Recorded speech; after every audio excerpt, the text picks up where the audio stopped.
Welcome to another episode of National Cybersecurity Agency, or NCSA Learn. You know those scam calls we all get, the annoying texts? Well, today, we're going to flip the script.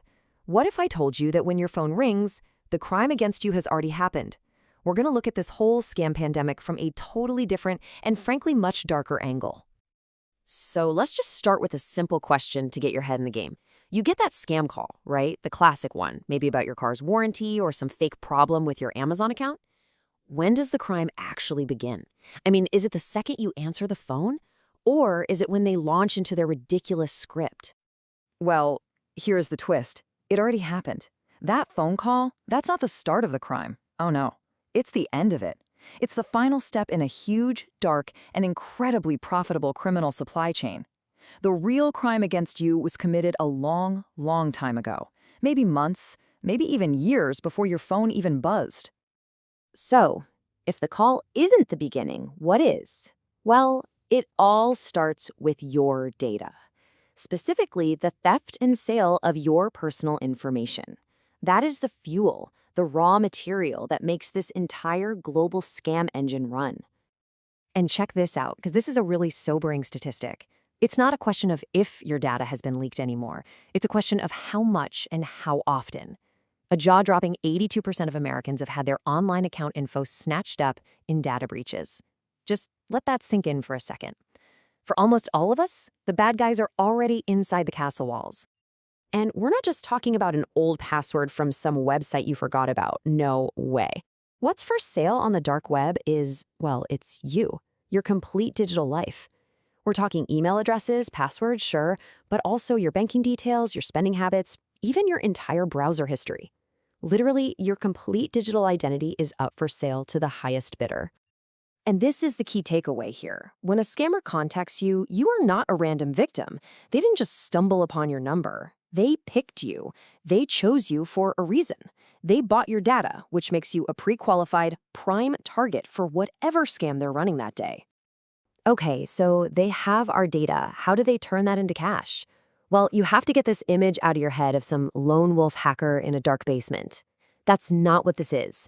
We're talking about a massive, global, multi-billion-dollar industry that runs with the kind of efficiency that would make a Fortune 500 company blush.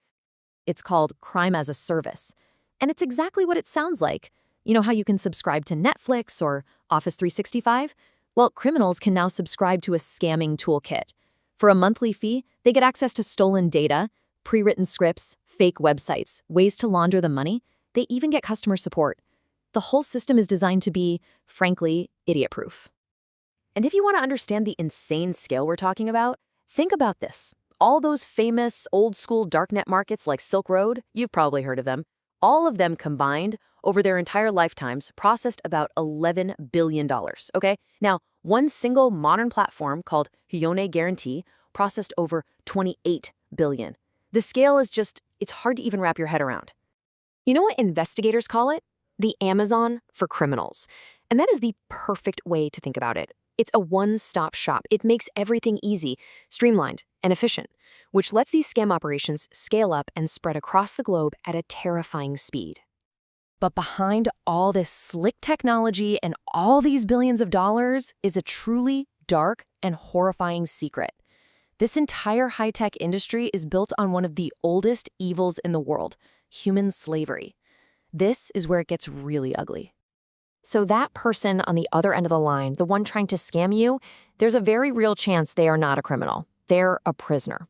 There are literally hundreds of thousands of people who have been trafficked, who are locked away in these huge, guarded scam compounds, mostly in Southeast Asia, and are being forced under threat of violence to scam people like you and me. They are modern-day slaves. And the conditions are just unimaginable. An investigator who has worked to rescue people from these compounds said, and I'm quoting here, "The level of torture that these people receive is worse than any horror movie that's ever been. It's hell on earth. And it's happening right now." And just to be crystal clear, this is not a job they chose. People are tricked with fake job ads for good-paying tech jobs. The moment they arrive, their passports are taken and they become prisoners. They're forced to meet these crazy revenue targets, and if they don't, they're beaten, tasered, tortured. The only way out is if their family can scrape together a massive ransom. So, okay, the criminals have the data. they have this enslaved workforce. What's the final piece of the puzzle? It's how they actually get to you. It's the psychological warfare they've been trained to wage to get inside your head. The fancy term for it is social engineering, but a better way to think of it is human hacking. See, they're not trying to hack your computer. They're trying to hack you. They are masters at manipulating our most basic emotions, our trust, our fears, our hopes, our greed, to short-circuit our rational brain and get us to do whatever they want. And they all follow the same basic playbook. It's all about creating insane urgency, right? You have to act now. That's to stop you from thinking. They'll try to make you scared or excited or even feel sorry for them. They'll always ask for weird payment methods, gift cards, crypto, wire transfers, because once that money is sent, it's gone forever. And they love to pretend to be someone in charge, the IRS, the cops, your bank, to scare you into complying. And I really, really need you to hear this next part. Anyone can fall for a scam. This has zero to do with intelligence. It's not about being smart or stupid. It's about being a human. These attacks are scientifically designed to bypass your logic and go straight for your emotions. Look, I know that hearing all this, the scale, the data, the human trafficking, it's a lot. It can feel completely overwhelming, but I promise it's not hopeless. So now let's talk about what we can actually do to fight back. So that's the big question, right? How can you, one person, possibly stand up to this massive, global, high-tech criminal industry? Well, you're not going to take them down single-handedly, but you can do one very powerful thing. You can make yourself a much, much harder target. And the way you do that is with something called cyber hygiene. I love this term. It's like personal hygiene, right? You brush your teeth every day, not because it's fun, but to prevent problems down the road. Cyber hygiene is the exact same idea for your digital life. It's not a one-and-done fix. It's a set of simple, routine habits that build a powerful defense over time. Okay, so what does this routine look like? It's actually pretty straightforward.